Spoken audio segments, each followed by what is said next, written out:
I was curious, now that you've been through 2 weeks of the NFL season, how much more difficult has it been to adjust to that trench warfare, not having had the preseason games or a little bit more physical training camp with your teammates?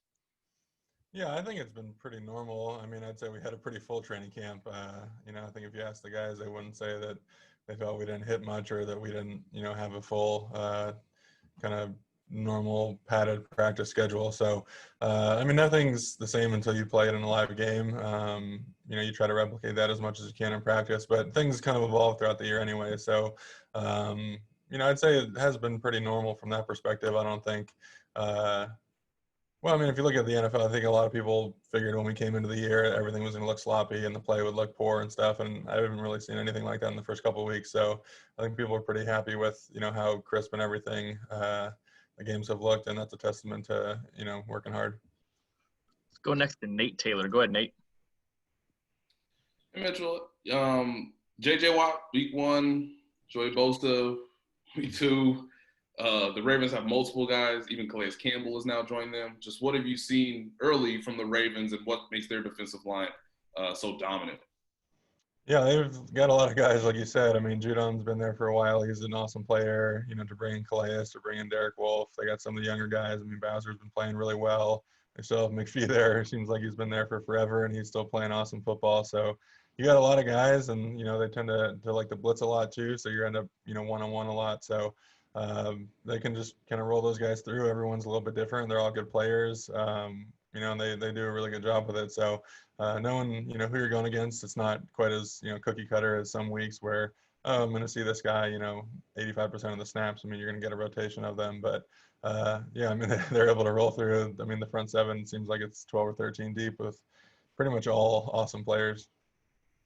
Go next to Darren Smith. Go ahead, Darren. Thank you very much, Mitch, for doing this. I'm curious because they didn't let me ask Patrick this. I want to ask you, your thoughts on obviously the big news that came out last night, officers not being charged in the murder of Breonna Taylor. So I wanted to get your thoughts on that, as well as, of course, with Patrick and Tyron doing this voting registration. Is it even now more important for people who are registered to vote to know exactly who they're voting for and why they're voting, but who they're voting for? And then, also, do you believe in that Black Lives Matter? I mean, I know we asked Patrick, we asked Chris, we asked Tyron, but we haven't really had a chance to ask, some of the white players that are on the Chiefs teams about this. I want to get your thoughts on those, please. Oh, yeah. I mean, Black Lives Matter is probably the most important thing going on in our society right now.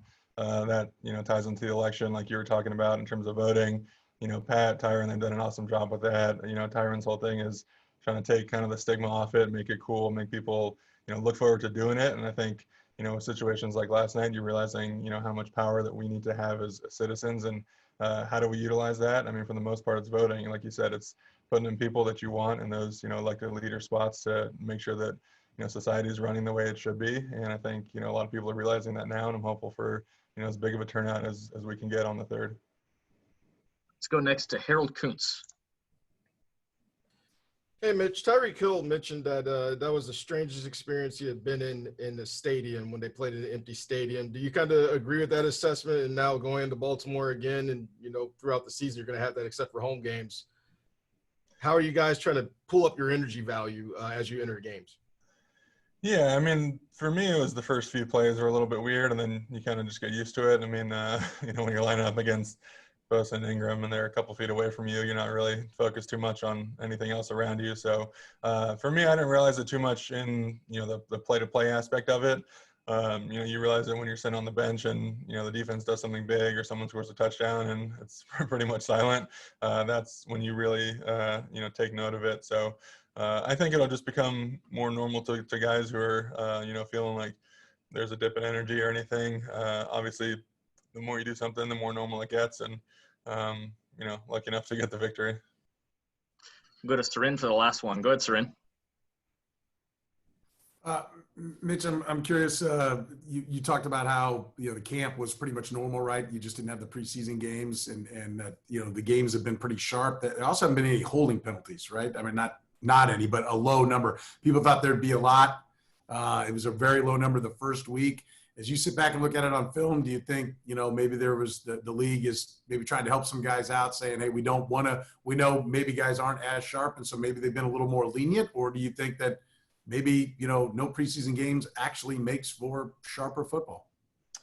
Well, I'd say our game reversed the trend a little bit last week. We had a few holding calls, so we did our best to rectify the situation. But I think in general, it seemed like last year, they went towards kind of flagging things that if you saw a tug or you saw anything of that nature, it's kind of an immediate flag, which had been a little bit different from the past. The past, if you were moving your feet, that was kind of the most important part of it.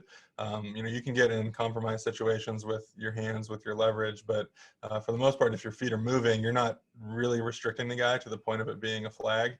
It seemed like that's kind of the stuff they've cut down on this year, at least from what I've seen. Obviously as an offensive lineman, I love to have as few holding calls as possible. I don't know that it was, a conscious thing to say, oh, the games might be sloppy if we over penalize.